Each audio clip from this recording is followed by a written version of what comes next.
wachungaji, party leader wetu Mheshimiwa Musalia, Senator, wajumbe wote na MCAs na waumini, hamjambo? Bwana asifiwe. Omwami Yesu yetsobiwe amere na Gungu Absolom Dumbasi andati MCA wa Ingoze Matia ushamasha ANC. Nimeonelea niongee Kiluya ndio watu wajue tuko imara katika chama cha ANC na tuko nyuma ya Mheshimiwa Musalia Mudavadi. Mawimbi yote tutagongana nayo kuhakikisha kwamba Mheshimiwa unaingia State House. Mheshimiwa Senator, tunakupenda. Karibu sana.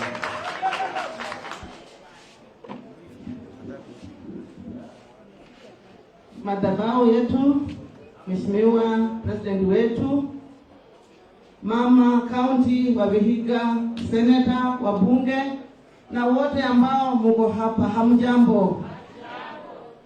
Habari za siku ya leo? Niko na furaha nikiona President wetu akiwa nasi hapa. Nafurahia, naona kwamba mbele ni kwema. Majina ni Ann Kataka, nominated MCA kutoka Huisero, na ninajua kwamba mwenye amewekwa hapa ni mtoto wangu, na tutahakikisha kwamba tunafanya kazi Huisero mpaka tuhakikisha kwamba mambo yamekamilika. Mweze kubarikiwa sana.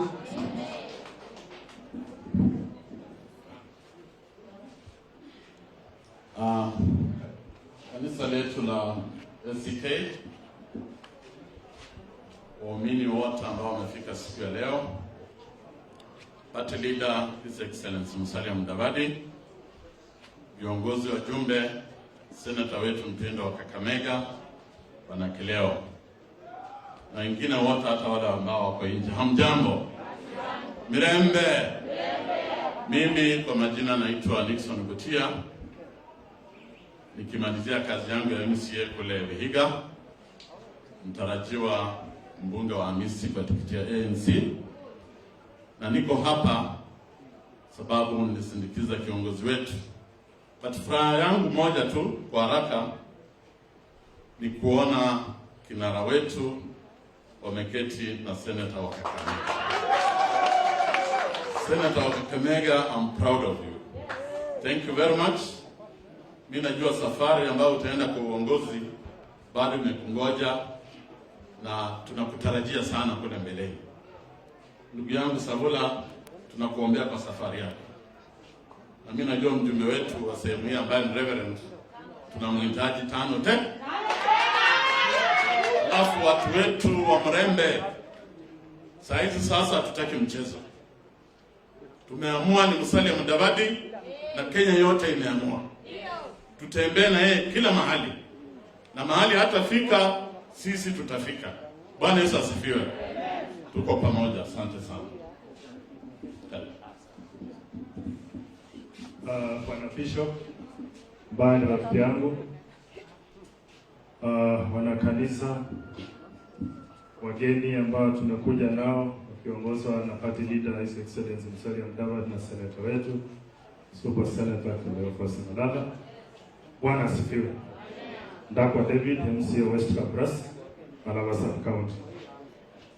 Kuna kitu moja nitasema kwa ufupi. Ukiwa duniani unatafuta ufalme wa mbinguni. Na ukitafuta ufalme wa mbinguni inakuwa na changamoto kwa sababu lazima utafute ufalme wa duniani. Inawaeleza ya kwamba ukitaka ufalme wa mbinguni hapa duniani, ukipatiwa kazi na Mwenyezi Mungu, kama wewe ni mhubiri, kama wewe ni mwalimu, kama wewe ni mwanasiasa, fanyia Mungu kazi kama siku nyingine hautawahi kufanyia, ili usimwaibishe.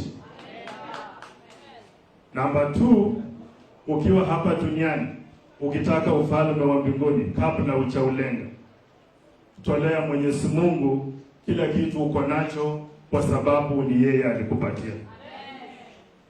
Ya mwisho, ukiwa hapa duniani kumbuka ya kwamba ukitaka kumtembelea Mwenyezi Mungu lazima awe mahali anajificha.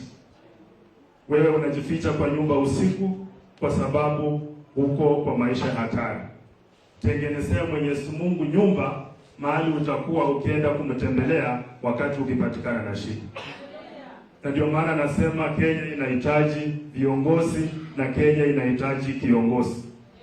Tukisema Kenya inahitaji viongozi, ni kama sisi wa mashinani, ni kama wakina super senator hawa, ni kama wakina Mheshimiwa Hamala, ni kama wakina Mheshimiwa Sabula, Mheshimiwa Goi na wengine sisi MCS. Lakini Kenya inahitaji kiongozi ambaye ni soba, ambaye anapenda amani, ambaye anaheshimu katiba, anaye ni Mheshimiwa Musalia Mudavadi. Tutenganishe the difference between leadership and power. Waluya sisi wote tunajua tuko kwa leadership, but this is the time we should look for power. And the only power yenye tunaweza tafuta ikuje upande wa Western ni kupitia kwa His Excellency Musalia Mudavadi. Asanteni sana na Mwenyezi Mungu awabariki. Bwana Yesu asifiwe. Si mmesikia? Mimi kuna haja ya kuongeza kweli? Mimi nikusema asante kumchagua senator wa nguvu, asante kumchagua bishop wa nguvu, na hata MCA wa nguvu. Hakuna mahali sijaunda ECD, hata ukipita unaona jengo ya ECD hapo, unaona Kakamega Primary, unaona Chief Mutembi, na kazi iendelee mbele. Sikanganio. Lakini kitu mmoja yenye lazima niwaambie, safari yetu ile tumeanza na Musalia Mudavadi ilikuwa ni safari ya ngumu sana sababu ya Kileo. Si ndio? Kileo alikuwa anatunyorosha kabisa, lakini vile amekuja Kileo, thank you so much. Sababu marafiki za Kileo ndio marafiki zangu. Ama namna gani? Sasa hakuna changamoto yoyote. Ndugu yangu, thank you so much. Nilikuwa nashindwa hata nikusalamia, sijui ndaambia nini party leader. Nikikuja kwa gavana shida. Sasa tumenyorosha, si tuko salama. Kileo, thank you so much. Mimi kila siku natembea na wewe na nasimama na wewe. Mheshimiwa gavana mtarajiwa pia wewe, Sabula, najua kuna watu hapa wengi wanataka kuona pia nje, lakini tutaleta siasa kwa kanisa. Tunataka tumalize. Mungu awabariki. Asanteni. Bishop, karibu.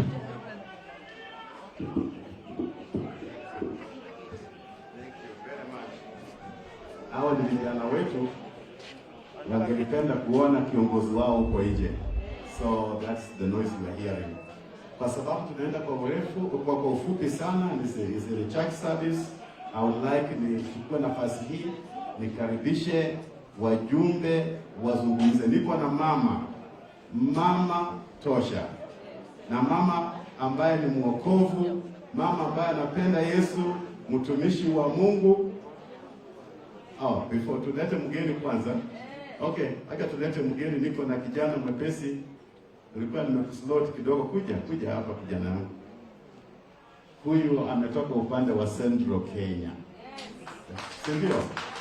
Na yeye aleta salamu za kutoka huko. Alikuwa Kenol na Kanoti. Mlifanya maneno hapo, niona party leader kama ameshika huko sana. Peana salamu.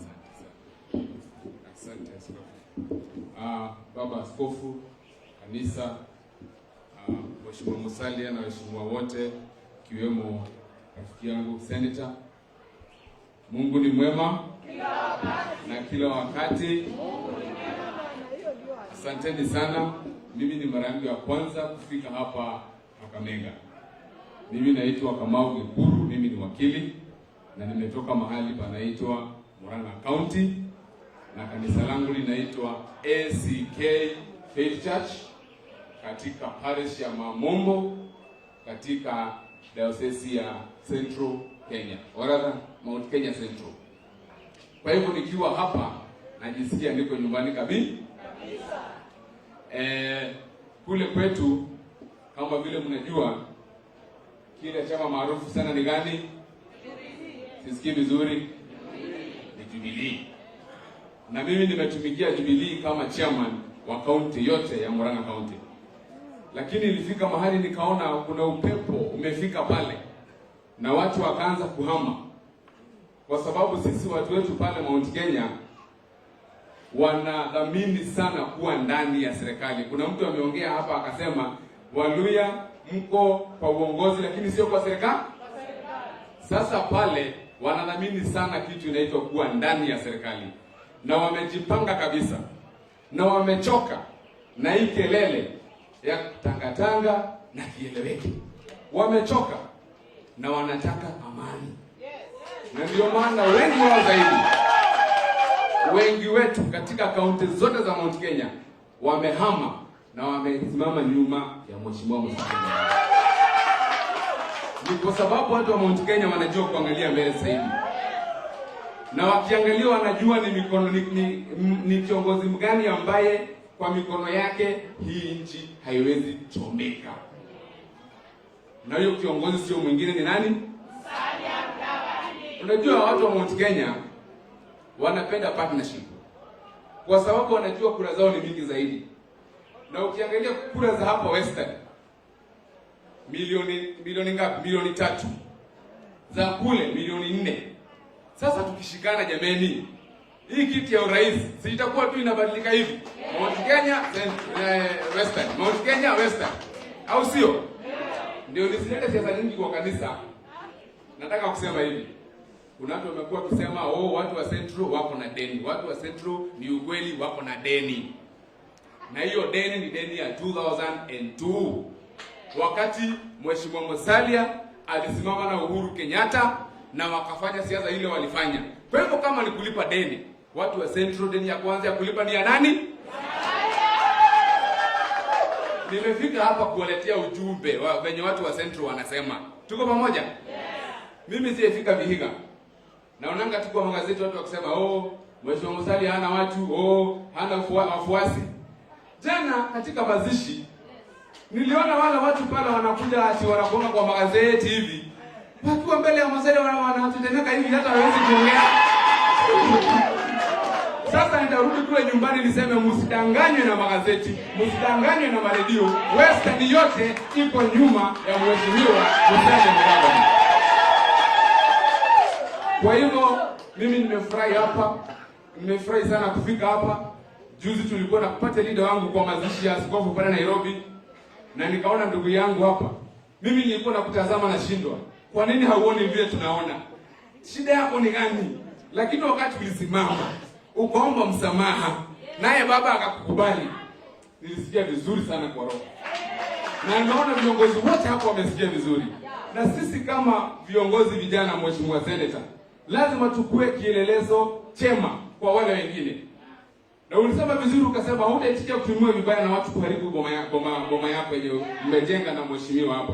Kwa hivyo mimi ninafurahi sana kuona nimefika hapa leo na ninakuhakikishia ya kwamba katika siasa hii Kenya, mtu yoyote ambaye ana macho mazuri ya siasa anajua uongozi unaenda kuwa hapa Western. Pengine hii tu sasa mfanye nini? Mfanye nini? Mtaharibu. Nikirudi nyumbani niseme nini? Niseme nini? Sasa nitapeleka hiyo ujumbe pate leader. Nataka kumwalika Senator Malala, Mheshimiwa Savula kujeni huko Central sasa. Tuchape siasa ikifika 2022. Kwa majaliwa ya Mwenyezi Mungu na kura zenu na maombi ya askofu, rais wa 5 wa Jamhuri atakuwa His Excellency. Ninyi mmesema, Mungu awabariki sana. Huyu ni mgeni wetu, so hatungemtumia saa. Kama ningeongea 5 minutes, nimesha donate 2 minutes to him. Kwa hivyo mama, nataka uzungumze, lakini kanoti yako hapo, simama kijana wa nguvu kabisa. Toa sauti ya Bwana asifiwe. Wewe unakuwa mhubiri. Bwana asifiwe. Amen. Mama. Come. Mama Beatrice Chakala. Mama Jumbe.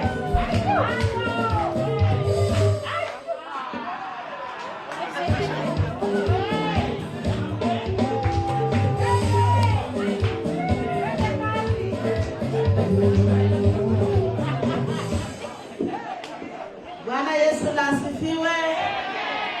Bwana Yesu asifiwe. Jameni, tushukuru Mungu. A few months ago tulikuwa tunaongea hivyo. Bwana Yesu asifiwe. Bishop Wika incoming. Mugeni, congratulations for taking over the mantle of this church. You have been in my county, that far end, najua umekuwa ukilinda border. ya Rwanda Seme. Huyu mmepata mhubiri. Pigeni vigelegele. Na incoming president Musalia Mudavadi naye. You people of St. Peter's, ACK, Kakamega, Maraba, mmejua mmekaa na president? Mmejua mmekaa na 5th president of the Republic of Kenya 2022? Mimi nimesimama hapa kwa jina ni Adagala Beatrice, mbunge wa kaunti ya Vihiga. Na penye mama hako, mama anahubiri amani. Injili ya mama ni nini? Amani. Injili ya pili ni unity na umoja. Penye mama yuko, mama anataka amani. Kanisa, pray for Kenya. Pray for this Western. Pray for all of us. We want to see a peaceful Kenya. We want to see peaceful transition from the current government as His Excellency Musalia Mudavadi takes over 2022. Those drums of war, sisi kama kanisa tunasema wafanye nini? Sisi tunataka amani, tunataka wamama waendeleze biashara yao vizuri. This post-corona thing, as vile serikali watatangaza corona inaisha, tunataka tuone watoto wakirudi shule. Tunataka tuone watoto wetu wakifanya nini? Wakisoma. Tunataka tuone watu wakipata dawa kwa hospitali. Kwa hospitali. Si namna hivyo? Na mkipata Mudavadi, wacha niseme, nikisema hapa ni kanisa ni madhabahu, na kanisa pia wanajua maneno ya siasa pia. Nikisema ANC semeni uchumi bora. ANC uchumi bora. ANC uchumi bora. For this uchumi to grow, Musalia Mudavadi has to be the president. Yes. For Kenya to grow economically, Musalia Mudavadi has to be the president. For anything good, peace, amani, ANC is Amani National Congress. When we put Mudavadi before this country, peace will prevail, the economy will grow. Mnasikia watu wa Kakamega?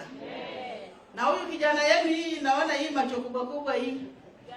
Huyu amekaa hapa huyu. Mnasema huyu ndiye nani? Huyu ndiye nani? Huyu ndiye nani? Na huyu kijana mimi mwenyewe nilikuja tu mwenyewe nikatembea mpaka kwake hapa nyumbani. Mnasema yeye ni tano? Tena. Anaitwa nani? Super Senator. Hai. Simemaliza maneno. Na kule Vihiga ya Wibe ni mnasema namna gani? Adagala? Tena. Na Kamala? Tano tena. Nagoi? Sasa mjipange. Mpatie Musalia Mudavadi jeshi ambaye atatengeneza nayo serikali. Na nyinyi wakina mama mtakuwa empowered, ndio mlete sadaka kwa kanisa. Bishop hapa kule mayai na kuku. Hata bishop huyu pia kwake kula mayai na kuku. Na mimi mhubiri Adagala pia nifanye nini? Nikule. We want only the economy to improve. God bless us all. Bishop, najua can be tempted to preach. No, mhubiri. Asante. God bless you, my sister. Wapi makofi ya mama? Na wapi makofi ya Bwana Yesu Kristo? Simnajua askofu, you know, tangu wafungue kanisa, this is why I spoke about this every day. Tangu wafungue kanisa, that is why the numbers came down. So can we give our God all the glory? Amen. Mheshimiwa incoming 5th president of the Republic of Kenya ako na mbunge wa nyumbani. Mheshimiwa Agoi. Kafna. Ate unani Kafna.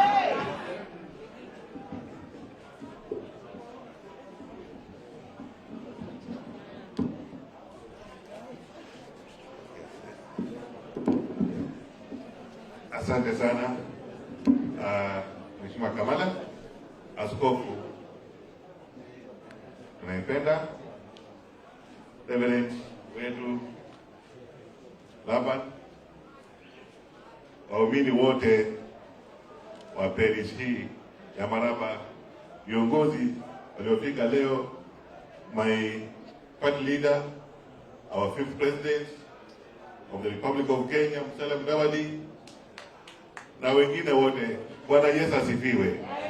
Tumepee Yesu mkono. Bwana Yesu asifiwe. Asante. Kwa majina, mimi naitwa Mheshimiwa Alfred Agoi. Mimi ni mbunge wa Sabatia. Mkiona Mheshimiwa Mudavadi akisimama hapa, mkiona kimetameta, ujue mimi ndio najonga yeye. Kama hivyo. Na nimekuja kusema asante sana kwa kutukaribisha, kwa witness induction ya rafiki yetu Reverend Kiato. Na mimi nataka kupongeza Reverend, na tena nikuombee Mungu akubariki na kuendeleza kazi zako za kuendelea kazi yake hapa ya kanisa. Sina maneno ya kusema leo mengi.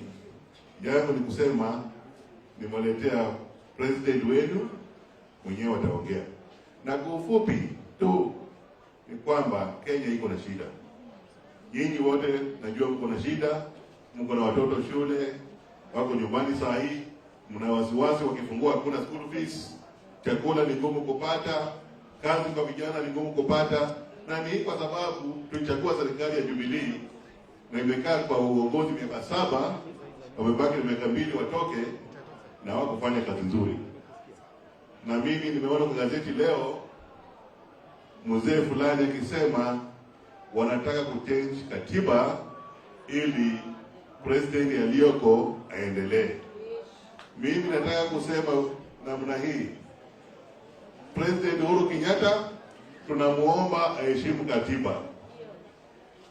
President Mwai Kibaki alienda nyumbani kwa uzuri, anakaa vizuri nyumbani. Tunaomba president, miaka yako imebaki 2, ukae umalize, uende kupumzike na wengine nyumbani. Kama hivyo, sisi tunataka tupate kiongozi mpya mwenye atajenga Kenya iendelee mbele. Na tunataka wale viongozi wataheshimu katiba, kwa sababu tukikosa kuheshimu katiba sisi wote tutaangamia.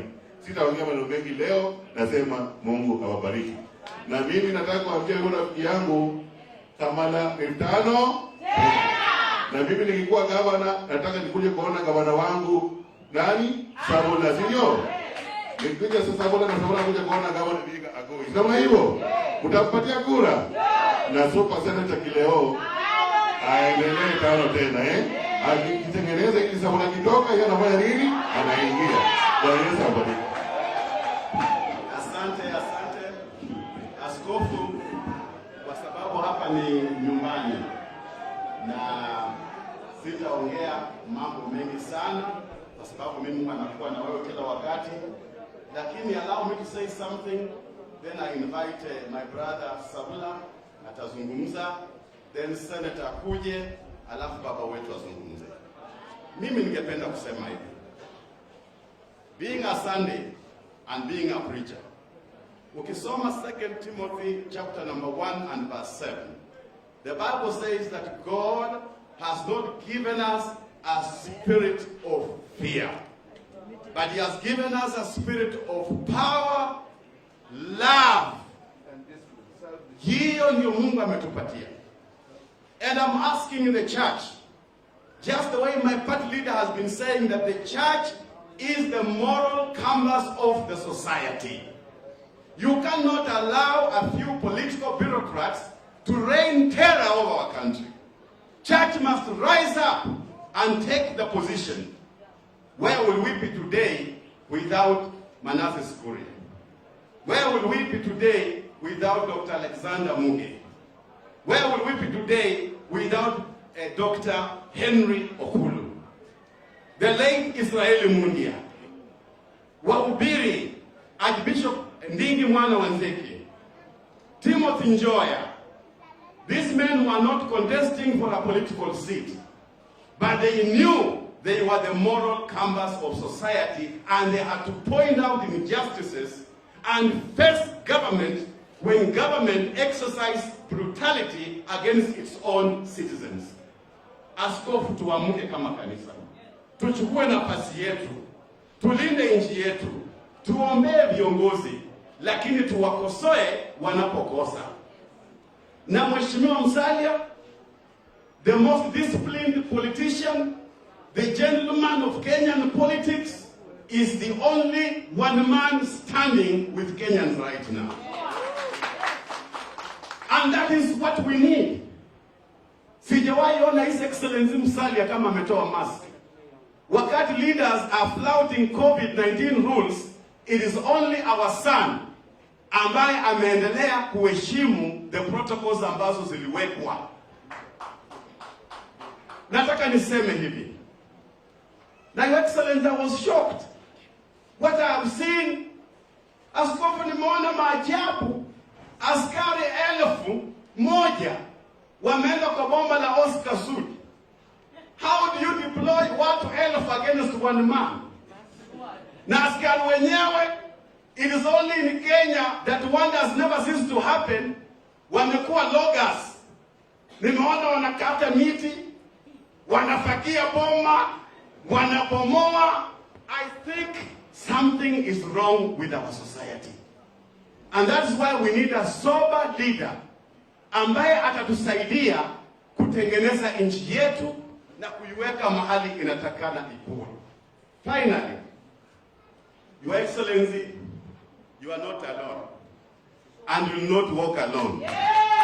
The bishop will not allow you to walk alone. Bila unawana majeshi yako, ulitupa tikiti kwa chama cha ANC, tunasema asante na utatembea peke yako, tuko na wewe hapa na hapa. Yule ambaye anadharau Musalia na unafikiria Kakamega is a fishing pond, oh iso visa no lobo, mawinjiremwo, ochacho kuloba, oloranga. Kesenasa. Kakamega will not be a fishing pond for politicians. You have used Mudavadi enough, and we are telling you, don't even try, don't even think about it, don't even dream about it. This time, with blackmail and intimidation, you will not get anything from us. We will only talk to you if you pursue persuasion and logic. But in the absence of that, utaimba wimbo wako peke yako. Kama ni reggae, utacheza peke yako. Utatafuta kucheza na wewe, hawatakuwa. We shall not dance when our factory Mumias imekufa. Tutakuita uje ufungue hiyo factory, ikifanya kazi ndio tucheze reggae. Lakini abashere inzala ino maana. Abashere ni babaye bariana reggae. Asko. Oh, hallelujah. Hallelujah. Askofu, nataka niite Sabula, na kabla sijaita Sabula, wewe unafanyisha harusi kwa kanisa. Na unajua injira shibo lango muntu ta. Abako woni kuwa chukuna lusinja bakana ta. Kubo sinja mtswa makulinda nyanga ya harusi koko lolele bweni. Chomanyanga shoto leta. Nongelo tola onyola shoto obulai. Shona lokela kwa askofu wala askofu kidaye ngobulai ta harusi bezaye kwa nashida. We. Chomanya mundu ungange skale lwanyiyo. Ishaka abanga muntu abanishina nomuwa. Na ononyola mkhana womundu Nyasaye nakwera askofu nakwera. Nonyola humwa kana nokupula Nyasaye. Bana bebe. Wakatia mu supermarket ketias. Wakutalipepa paka. Manojo mena lyo omukhazi womundu. Chocho mange buwo. Wena nalukano lyo kuleshana. Ninoba nocho mane ipepa paka wakalonda kukulia. Chobo zya mukitchen iyo. Fugatane ndishe Nyasaye yakuelesia. Kuhanda Wycliffe Musalia Mudavadi kumsaire na hapo ndipo tuko. Oh, Mheshimiwa Sabula. Izano papa. Obola olimu. God bless you.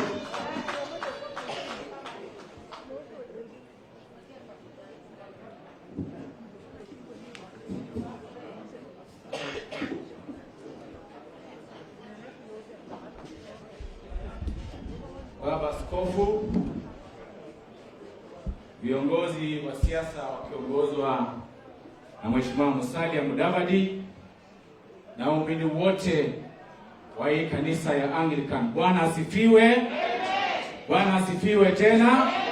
Naona pale nyuma wamenyamaza tu, sijui kwa nini. Njaa ama nini? Na hiyo tutaona hiyo maneno yenu. Mimi kwanza nachukua fursa hii kujintroduce. Mimi naitwa Ayub Sabula Angatia, mtoto wa pasta kutoka Lugari. Mimi ni mjumbe wa Lugari kuanzia 2013 na na retire 2022 niende kutafuta kiti ya gavana Kakamega County. Mimi bwana askofu, hapa penye niko hapa ni nyumbani. Musalia Mudavadi unajua mimi nikifanya na gazeti la Standard hapa in 2000 nilikuwa naishi hapa Maraba. Hapa kwa nyumba kingine hapa, tukienda hapo nitakuonyesha kwa hapo kwa nyumba kadogo hivi. Sasa nilikuwa natembea huko nikikula nyama kidogo jioni. Wiki mbili zilizopita baba askofu alikuja Lugari kwa kanisa ya Anglican. Tulikuwa na madamu pale na kuona. Na mimi mke wangu ni Mwanglikana. Naitwa Helen, the first wife. Mimi na bibi wengi. Tukaenda kanisa ya Anglican Mfutu na bishop. Mimi nikafikiria nitachukua muda mchache tu alafu nikimbie Catholic Church. Nilikuwa naenda Chekalini Catholic Church kufanya harambee. Lakini nikasikia mahubiri ya bishop, ikabidi nikakaa tu hapo. Mpaka ikaisha, tukatoka, tukaenda nyumbani. Mama nasi zengo huko kidogo. Kurombo msuma, tukakula na bishop na timu yake.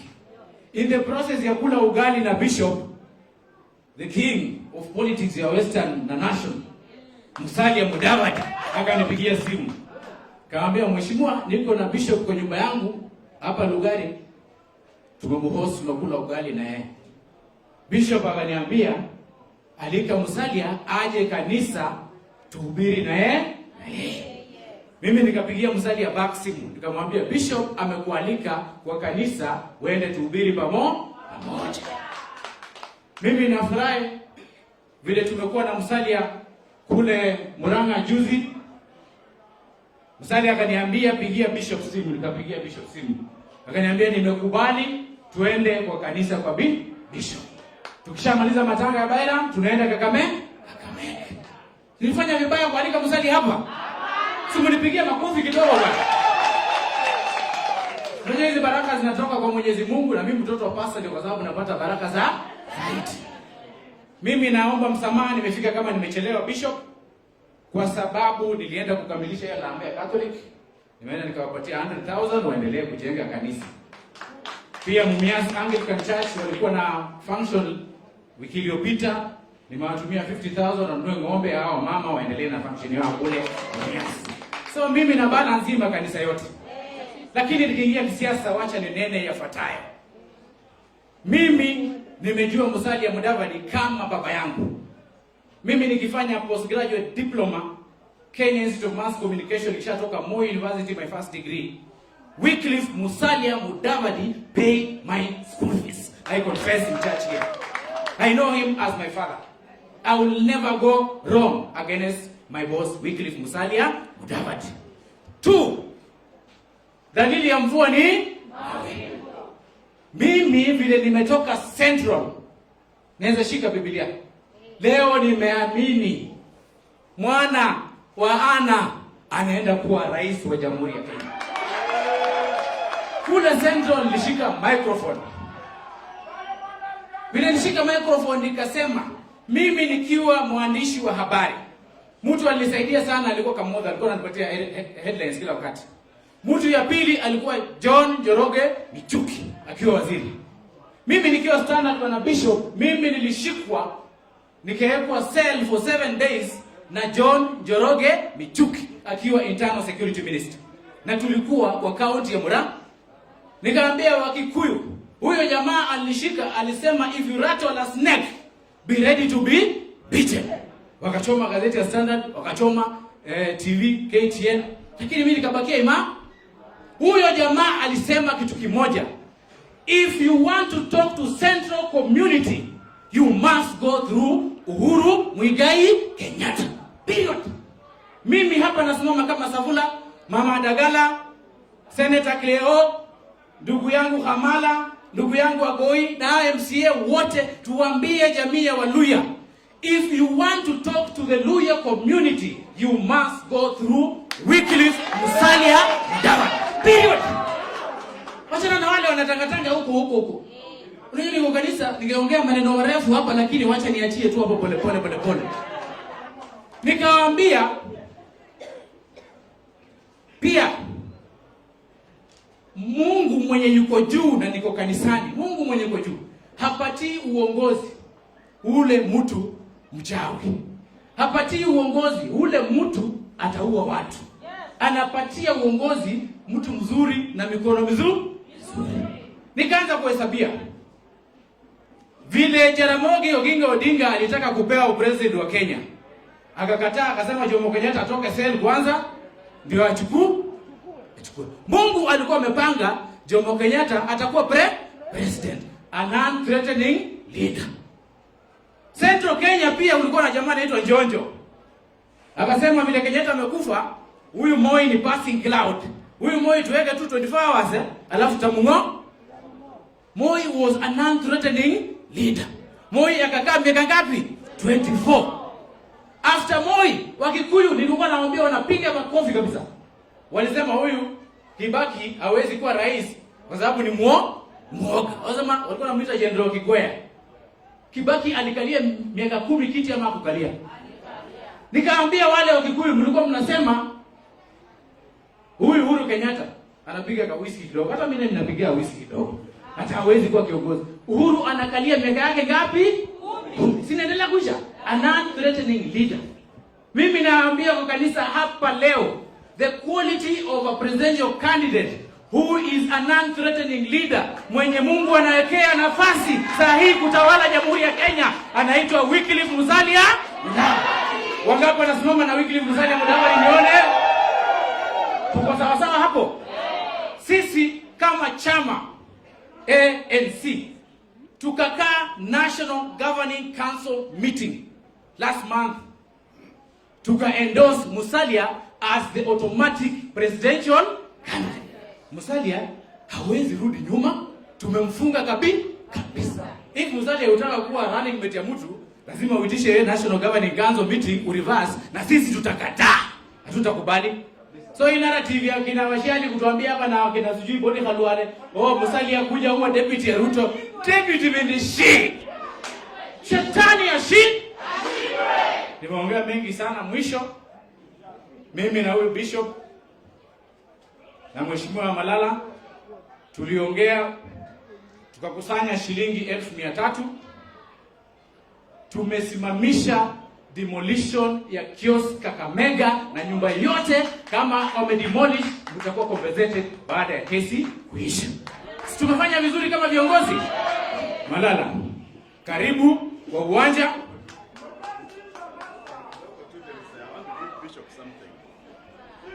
Kabla hajapatia Bishop, nilikuwa naongea tu juu ya Malala.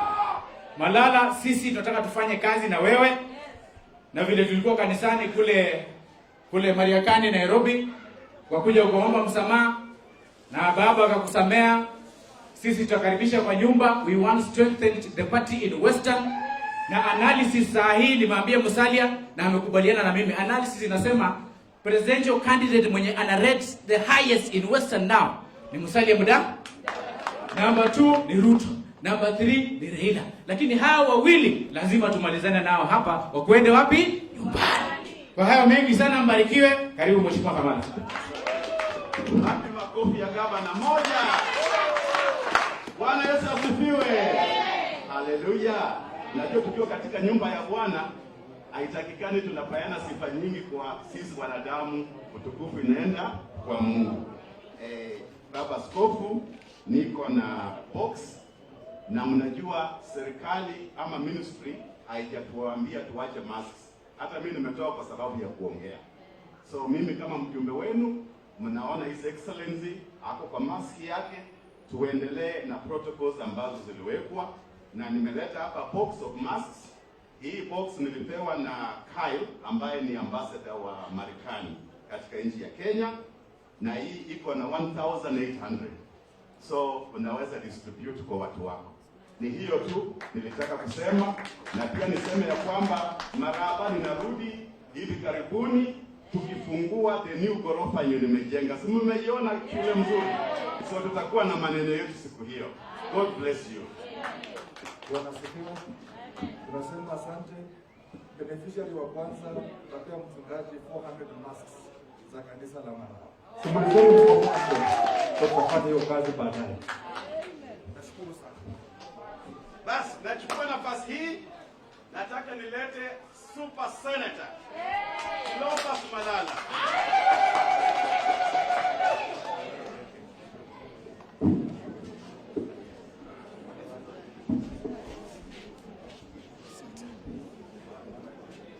Asante Bishop wetu Charles Kaska Nasilitwa, party leader wangu Musalia Mudavadi, viongozi ambao wametembea na party leader. Ningependa kuwasalamia. Bwana Yesu asifiwe. God is good and all the time.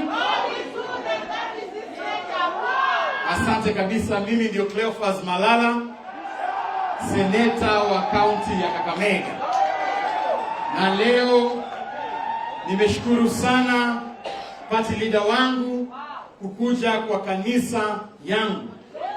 Hii SK ni kanisa yangu, mimi nashiriki hapa, nashiriki katika kanisa ya Christ Church kule Milimani. Lakini jambo muhimu ambayo inafaa mjue ni kwamba kanisa hii ndio nilitoa bibi yangu anaitwa Caroline Alesi. So vile mumeona nimekuja nikakaa na suti, niko Ebuhwe, si ndio? Na mimi nashukuru sana Bishop kwa sababu leo nimekuja nikiona mkiweka na mkimpatia mamlaka vika wetu Bwana Otiato. Huyu Otiato ndio alikuwa campaigner wangu wakati alikuwa kule Anglican Church nikitafuta kiti cha MCA. Alikuwa anatembea akienda kusema kwamba anahubiri kule kwa Chanao kwa Kusana kule na kampenia mimi. Lakini yeye alikuwa anakunywa, alikuwa anahubiri kabisa akieneza injili ya Mungu na manifesto yangu kama MCA. So I am at home. Na mimi nimefurahi kwa sababu nimeona viongozi wengi wamekuja hapa, wamesema maneno kubwa kubwa. Na pia mimi ningependa kuongezea kwa yale ambao wanasema. Tarehe 3, na ningependa mnisikie vizuri. Tarehe 3 mwezi wa 9, usiku wa manane, karibu saa 7 usiku. Hiyo siku nilikuwa nimelala peke yangu. Unajua mpaka niseme nilikuwa nimelala peke yangu. Na katikati ya usingizi nikaona ndoto. Na kwa hiyo ndoto mtu akakuja kuniambia, mtu amevaa nyeupe, akaniambia Malala amka. Na mimi nasema hii mbele ya kanisa. Akaniambia niko na ujumbe kutoka kwa Mwenyezi Mungu. Kashangaa, mtu amevaa white anaambia mimi ujumbe gani? Huyo mtu akaniambia ya kwamba kiongozi ya Waluya ni Musalia Mudavadi. Sasa mimi nikashangaa huyu mtu ni nani? Kumbe alikuwa malaika kutoka mbinguni. Sasa mimi vile niliamka asubuhi nikaanza kusema hapana. Roho yangu hii mpaka nitafutane na Musalia niombe msamaha kwa sababu Mwenyezi Mungu ndiye amenituma. So it is beyond human understanding. It was a dream from God. So the only person who can reverse my decision is the Almighty God. Kaka tena mtume mtu amevaa white ndio tena niambie mambo mengine. Lakini kwa sasa hivi mimi nafuata mambo ya malaika ya Mwenyezi Mungu. Umepokea hiyo? Na mliona tukiwa kule kanisani kule Nairobi, nilienda chini nikasema kwamba kama kijana, kama nimefanya makosa, kijana mzuri ni yule ambaye anaomba msamaha, sio kijana ambaye hakujipiga kifua.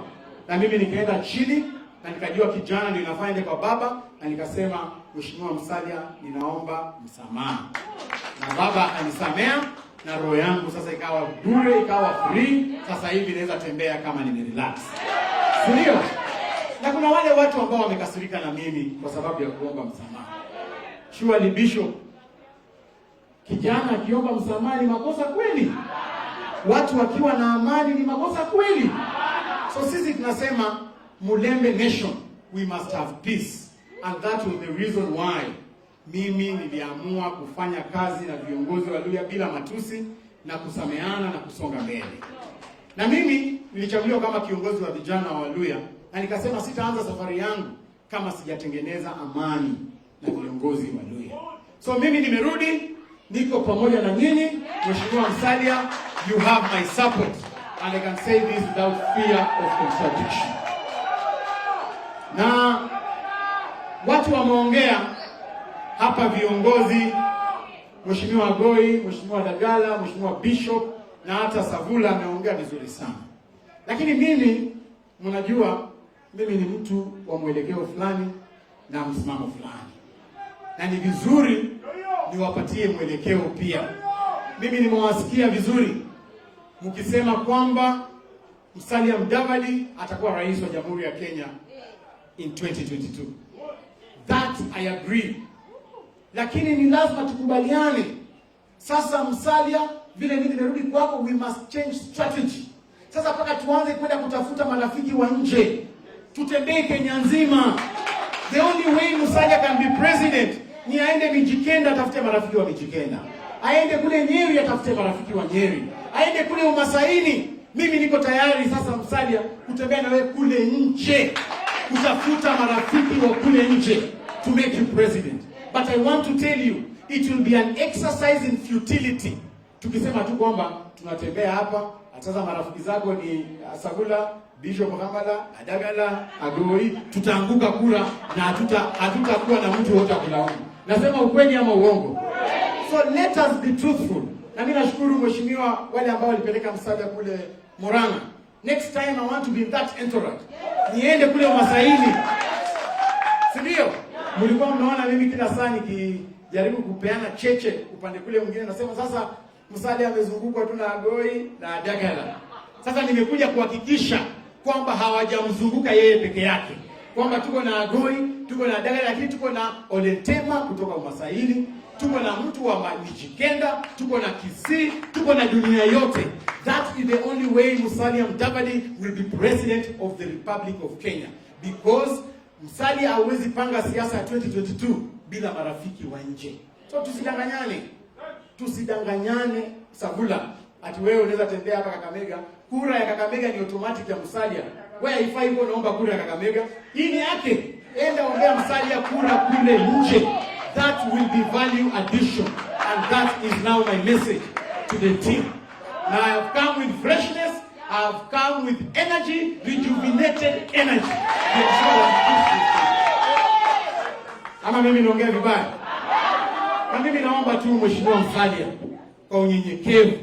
Nimesikia watu wakisimama hapa wakisema, sijui nani governor 2022. Sijui nataka kuambia siasa ya juu tupige tu siasa ya juu. Siasa hapa chini muache sisi wenyewe tupangane. I am a young person. Mimi ni kijana mdogo sana. Any young person has got aspirations. Any young person has got dreams. Sasa wewe huwezi kuja kuniambia wewe enda senator, wewe usiende governor. Mimi mwenyewe nitaamua kiti gani mimi nitasimama 2022. Siasa hapa chini mtuachie. Lakini ya juu sisi tutaunga mkono na tutapanga kule mkono. Si ndio? So Bwana Savula, wewe prepare. Au ukae ngumu, niko mambo ngumu hapo mbele. Hata kwa rahisi. Don't be easy man. So it must be very clear that I am coming back, lakini sitapangwa. Mimi sitapangwa. Hadi wewe enda kaa hapa, sitapangwa. Mimi mwenyewe nitajipanga ndani ya chama. Ama mimi naongea vibaya? Na hiyo ndio demokrasia. Kwa sababu acha hii maneno bwana. Acha bwana. Sisi tuko. Na umesikia Kenya hii na mama Dagala ameongea vizuri. Even Savula ameongea vizuri sana. Amesema kwamba Kenya sasa hivi mmeona imeanza kuwa na anxiety, political anxiety. Watu wanatukanana, watu wanatukana mama ya rais ya Jamhuri ya Kenya. Mimi kama kijana mdogo ningependa kusema ile siasa ya hate speech ambayo ilifanya mpaka 2007 watu walikufa. Hapa Marava ilikuwa hotspot. Hapa kuna watu ambao tunaishi nao wa jamii zingine. Hatutaki hiyo kitu ifanyike tena Kenya. So mimi ningependa kumwambia na Mheshimiwa Bishop, nimesikia ukitetea huyo Sudi. Hapana. Huyo mtu ni mbaya bana. Mtu ambaye anatukana watu, mtu ambaye anataka Kenya ichomeke. We shall not be part of such people. Sisi tumesema hiyo hate speech hatutaruhusu kwa Mulembe Nation. Mulembe Nation watu wote wamealikwa, jamii zote zinaweza kaa na tutafanya kazi na jamii zote ndio Musalia pia apende. So we shall not entertain any hate speech as Mulembe people. So mimi kibinafsi nimekuwa yule mtu ambaye amekuwa mstari wa mbele kusukuma mambo ya BBI. Na msimamo wangu ndio huu. Mimi napenda kuwa na msimamo na sipendi kuficha. Msimamo wangu ndio huu. Ya kwamba report writing ya BBI, it is taking too long. And anxiety, political anxiety imeanza kukua katika country hii. Ukiona hizo cheche za matusi ni kwa sababu hiyo report imetake too long. We want to ask President Uhuru Kenyatta today. We want to ask Right Honorable Raila Amolo Odinga, kindly expedite the process of the report writing. Mutue hiyo report within 7 days, mutulete tusome, ndio to make our mind whether we shall support the BBI or we shall not support the BBI. We want to read the report. Lakini sisi tumesema ya kwamba mwelekeo wa BBI na mwelekeo wa kisiasa wa Western Region, we shall consult and shall be given by one person, and that person is Musalia Mudavadi. Na tulikuwa na wale viongozi wengine wakina Oparanya, wakina Eugene Wamalwa. Mimi kama kiongozi wa vijana nasema nyinyi wote ni viongozi wetu ndio, but we must have one leader. Mkubali kwamba Mheshimiwa Musalia ako mbele yenu. Nyinyi vile nilisema, you are administrative leaders. Kazi yenu ni kuhakikisha town yetu iko sawa, na msipofanya hiyo kazi vizuri tena tutawatoa. Kama nyinyi mtazidi kubomoa vibanda za wamama hapa town, hata hiyo nafasi ya administrative leader hatutakupatia wewe Oparanya. We want to tell you, ukibomoa kibanda ya wamama town, mpaka uwajengee mahali pa kufanya kazi. Usibomoe alafu uache hapo. So sisi tunasema kwamba tutasimama na wanabiashara wote Kakamega town kuhakikisha kwamba Governor Oparanya hajawanyanyasa na amewapatia haki yenu, kwa sababu nyinyi ndio mnatoa ushuru nyingi kabisa hapa Kakamega town. So sitaki kusema mengi. Mimi nashukuru tu Bishop Asivitwa kukuwa na misa kama hii, misa ambayo imefanya nimefeel vizuri sana, na nashukuru Bishop kwa kuleta masks. Mimi kibinafsi singeweza beba mask sababu last time niligawa mask na sanitizer kule Mumias, mliona vile nilikamatwa na DCI. So sitaki kukamatwa tena.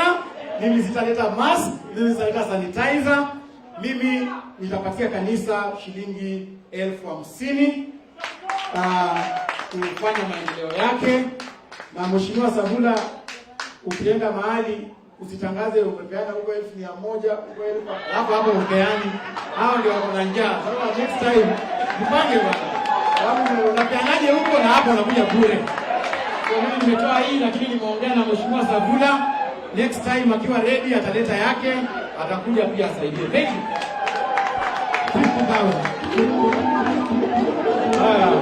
Walala amesema ameleta 50.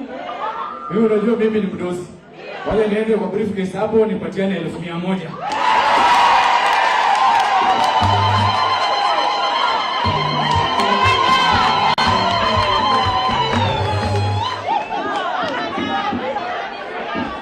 So nachukua fursa hii, nataka mweke mziki,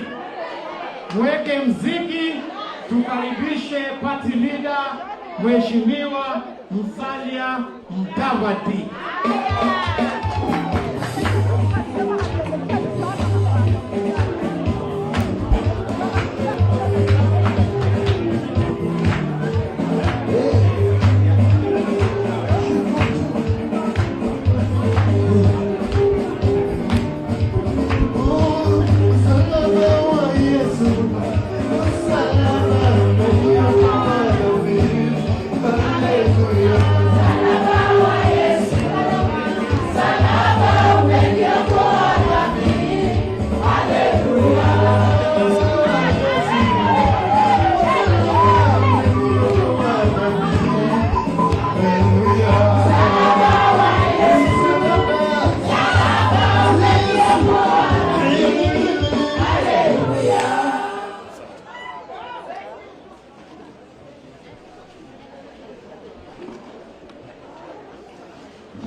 tuko ama nisimame kidogo.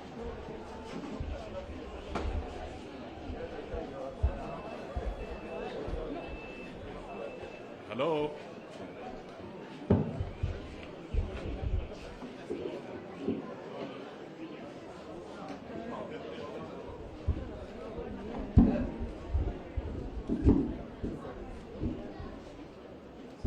Hello, mnanisikia sasa? Asante sana. Is it okay?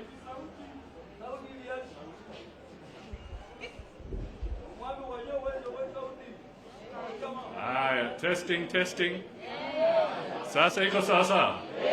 Asante sana. Askofu Bishop Charles Asilutwa, viongozi wote wa kanisa la ACK, ndugu na dada wanasiasa ambao umeona hapa wakinena, na waumini wote wa ACK siku ya leo, na hata marafiki wa ACK, hamjambo?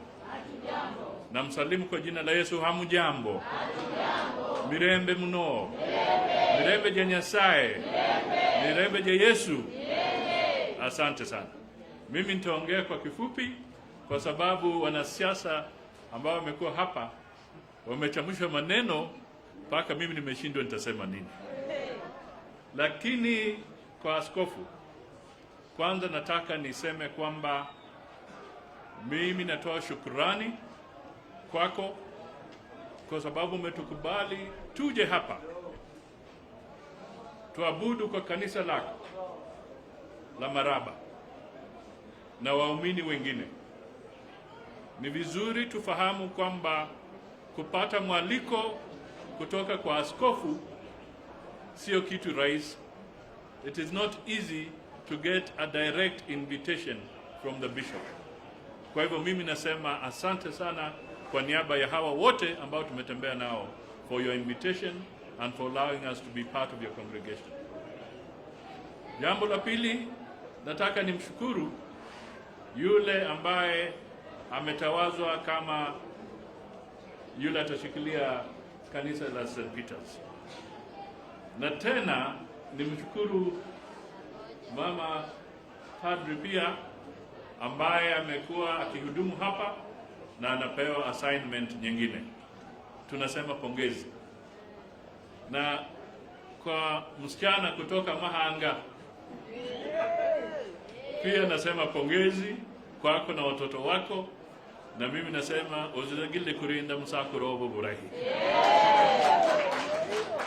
Sinamna hiyo? That is very important. Jambo la kwanza, we must continue to be a God-fearing nation. Tusiwe watu ambao tunacheza, and we tend to forget so soon that without God, without God's hand, we can be in serious trouble. Kwa hivyo tukisimama hapa, the message must go that Kenya must continue to be a God-fearing nation. And to be a God-fearing nation, there are some things we must do. First, we must respect that God is for us all. We must then respect the fact that in our constitution there is freedom of worship. And then we must also know that the best thing we can do when we respect God is to make sure we also respect the Constitution of Kenya. Tuheshimu katiba ya Kenya.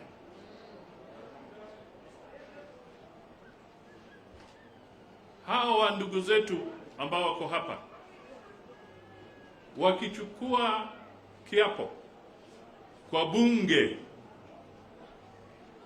tuko hapa na wajumbe 5. Kuna senator, kuna Savula, kuna bishop Kamala, kuna Biadagala na kuna Mheshimiwa Goi. When you take that oath in Parliament, one of the issues that you stress is that you shall also defend the Constitution of Kenya. Watalinda katiba ya Kenya. Kwa hivyo kile mimi ningependa kuhimiza ni kwamba viongozi wetu wote, wherever you are, please let us defend the Constitution of Kenya. Tukilinda katiba ya Kenya, then we shall be respecting God and we shall also be respecting the people of Kenya. Kwa hivyo hiyo message ambayo mimi nasisitiza leo, let it be a message that we can all carry from Maraba, kanisa hii mbele ya bishop, kwamba we are going to defend the Constitution of Kenya. Na mimi nilikuwa nikihimiza kwamba the Constitution can be amended and there are ways to amend the Constitution. But let us make sure that if the date comes when an amendment is necessary, let it be an amendment that is truly, truly in the interest of the ordinary citizen of Kenya. That is the message we need to send to our people. Huo ndio msimamo ambao mimi nataka niseme siku ya leo. Na nashukuru wanenaji, Savula, Senator, wamesema hata ikiwa ni BBI, one of the things that Kenyans must do, read it. When the time comes, read it. Usiwe unaambia tu go left, go right, go left, go right. Read it. And then you will make an informed decision. Read it. And even seek guidance from our spiritual leaders, like the bishop who is here with us today. So that a decision that is taken with proper spiritual guidance, a decision that is taken watu wakishafikiria, wakishasoma, will then become a good decision. Kwa hivyo mimi nasema tufanye hivyo. Kwa ndugu yangu Cleo, ni kweli tulikuwa naye kwa kanisa la Church of God, na akazungumza vile amezungumza leo, and I was touched. Hata mimi niliguzwa kiroho, na nikasema amezungumza ndani ya kanisa kiwazi, vile amezungumza tena hapa mbele ya kanisa. Na mimi nikasema, my son Cleo, mimi I do not carry grudges. Mimi si mtu wa kubeba hiyo hate. You know, hate is a very heavy thing to carry. Ukiwa na hate na ubebe, na kuambia ni mzigo,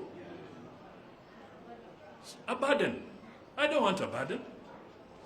And that is why I stood and I said, Cleo, let us move together. Mambo yale tuweke nyuma kabisa. And I repeat the same here. He should be free. He must feel free. We must work together. It doesn't mean that we may not have a different opinion from time to time. But let us not harbor hate. And let us not carry grudges. Mumbula? Mumbula kabisa? Karunu sukuwe nae? Kuragenda nae? Sababu ora gichova yao shauri yao. Sisi tutaenda wapi? Mbele. Now, message yangu ambayo siwezi wacha nikiwa pahali ni kwamba Kenya itahitaji kiongozi ama serikali ambayo itaweka mambo ya kufufua uchumi mbele. Na ndio kwa sababu kwa chama cha ANC tumeangalia the agenda of the time is going to be reviving the economy. Na ndio kwa sababu tunasema slogan yetu ya ANC iwe fupi na ieleweke. Na ndio tunasema amani, uchumi bora. ANC, uchumi bora. That is the message. We want to focus watu walenge uchumi. Tunataka vijana wapate kazi, wapate ajira. Maelfu na maelfu ya vijana wetu hawana kazi. Ukitembea hapa unaweza dismiss hawa vijana, useme hawa ni bure, ni manamba nini, but inside there they are graduates. Inside there they are electricians. Inside there they are nurses. Inside there they are teachers.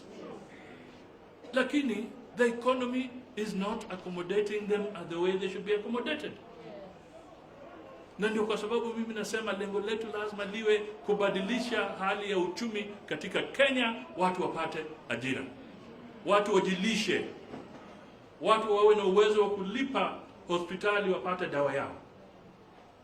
This is where we should go. Na hiyo ndio message tunataka ienee katika Kenya. Hatutaki hate speech. Hatutaki watu watukane wazazi wetu. Hatutaki watu watukane ndugu zao, dada zao. Wewe ni nani? Unapenda kutusi wengine? Kila siku mtu anasoma kwa gazeti ama anaona kwa mtandao, unatusi. Surely hata wewe ukirudi nyumbani, now how do you face your wife? Mkikaa kwa meza kabisa na wewe kazi yako imekuwa unatusi watu, na hata bibi yako anaona vile unatusi watu kwa mtandao, kweli utakaa kwa meza muangaliane kwa macho hivi? Si anaangalia saa nyingine na regret, anasema sijui ndafara shina, nilikuwa namchagua nani huyu? Because you have to have some sense of personal dignity ambayo inaweza saidia mtu. Kwa hivyo sisi tukatae kata. Na mimi nilikuwa mmoja wa wale tulisimama mbele, vile wametaja hapa viongozi hapa. 1,400 people died. Tulikuja hapa Kakamega kwa hospitali, tukaona watu wamekwisha kwa mochari hapa. Tulienda kwa mochari zingine. Tulikuwa tunaenda kule Kibira. Ukienda kule unapata risasi imepita hapa, huku ubongo wa mtoto imeenda. The bullets were hitting anywhere. Kwa hivyo ikiwa mtu anazungumza as if it was a game, it was not a game. People died. Kwa hivyo tusikubali tena turudi kona hiyo, na tuheshimu katiba ya Kenya, kwa sababu mtindo umekuwa kwamba kila wakati wa transition ndio debate ya kubadilisha katiba inakuja. Kila wakati ukifuata debate tangu in the 60s utapata ilikuwa debate kwanza, kulikuwa at 60s 69 mambo ya kubadilisha katiba. Ukikuja wakati mzee Jomo Kenyatta alikuwa anakaribia the end of his term, tukakuwa na change the constitution group. Stories zikasikika za kina Ngoroko na nani. Tulipokuja 1992 tukawa na change the constitution kuondoa section 2A. Tulipomaliza 1997 tukakuja na ile ya IPPG kurekebisha wale wa IBC. Alafu tulipokuja kwa 2002 tukasukuma kidogo, tukakuja tena kwa amend constitution 2007-2008 referendum ikaanguka, na baadaye tuka amend 2010. Sasa ukilenga utaona there is a pattern between transition and the clamor for constitutional amendment. Why does it coincide? Ni kwa nini clamor ya kubadilisha katiba inakuja wakati wa transition? Sisi tunaomba askofu wetu, can you imagine every time there's supposed to be a transition ya bishop mkuu wa ACK, wakati hiyo nafasi inafika, mnasema now it is the time to amend the constitution ya ACK. Huh? Have you noticed this is the pattern? Wanangoja transition alafu wanafanya. Sasa mimi nikikumbuka, tumekuwa na Bishop Olan, tumekuwa na Manasseh Kuria, tumekuwa na nani mwingine, Gitare, alafu tumekuwa na nani, Nzimbi, and then Wabukala.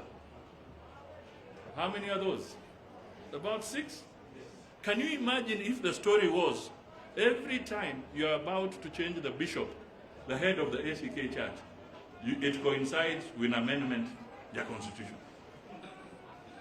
Si mtajiuliza kwamba what is going on? The constitution, whether it is the constitution of ACK, is not the constitution for the bishops.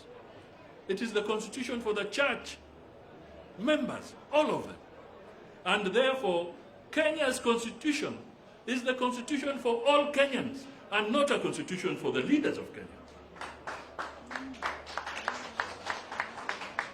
This is the message we should send out. Kwa hivyo sitaongea mengi, nimegusa tu kidogo. Mimi nitatafuta za sanitizer.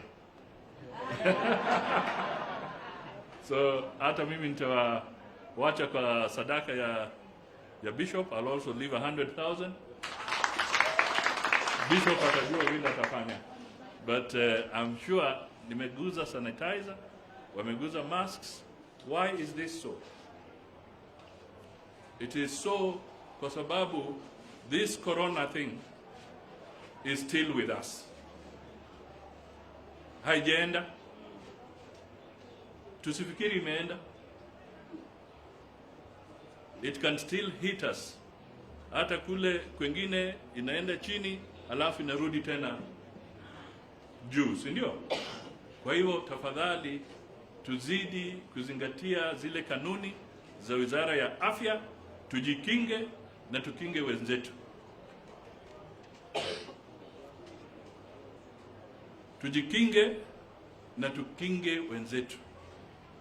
Siasa itakuweko, lakini maisha yawe mbele, si ndio?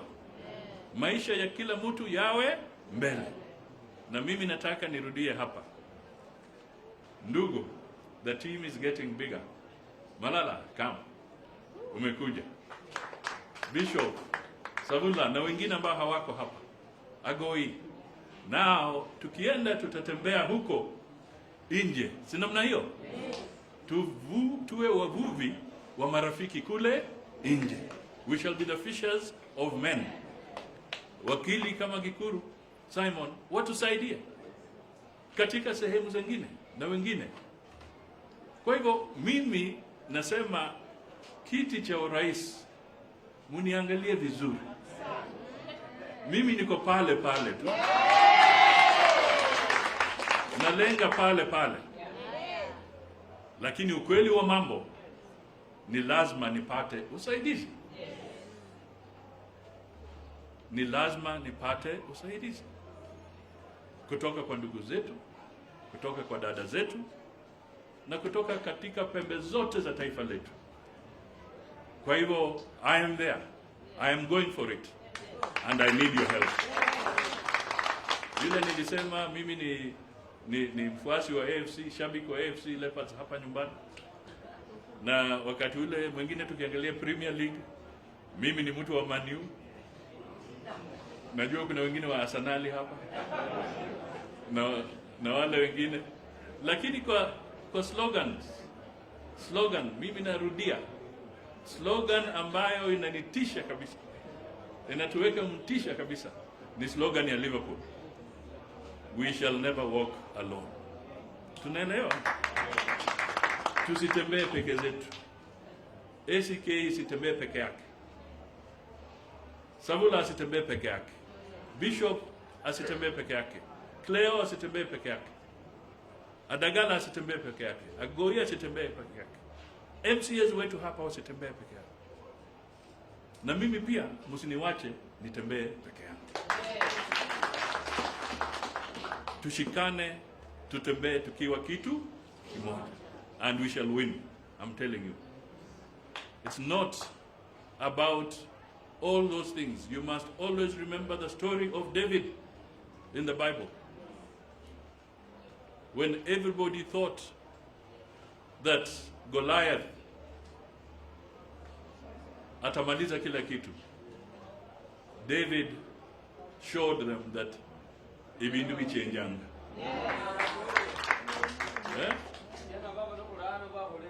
Ibindu bichenjanga sigarikario. Kwa hivyo tujue kwamba we can be together and we can become very strong and we can defeat Goliath. So I am here, kijana wenu, saying that let us move forward. God bless you all. God bless the church.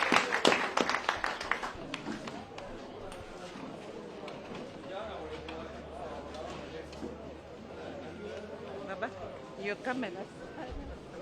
Nipitie wapi? Wapi huko? Haya, niliagiza Bishop mtapatia shilingi 1,100.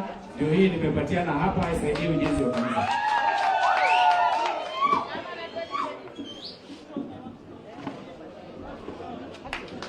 Mheshimiwa Agoi.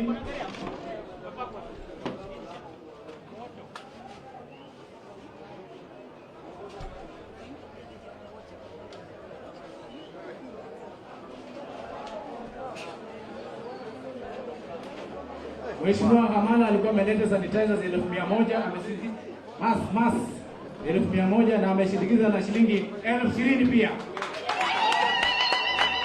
Mheshimiwa Musalia Mudavadi amepatia na shilingi 1,100.